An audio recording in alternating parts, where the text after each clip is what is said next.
দিশাই বুঝো এটা কত কিছু মজা লাগে এটা আর পরে এটা করে পরে অবস্থা খারাপ এই চলে এদিকে আসো এদিকে আসো জি জি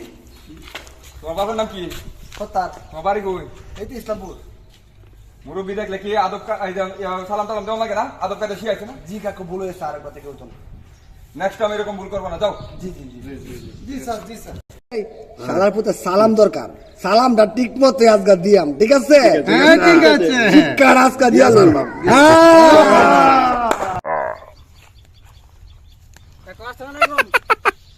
ওয়ালাইকুম আসসালাম কাকু আসসালামু আলাইকুম ওয়ালাইকুম আসসালাম কাকু আসসালামু আলাইকুম ওয়ালাইকুম আসসালাম আসসালামু আলাইকুম কাকু আরে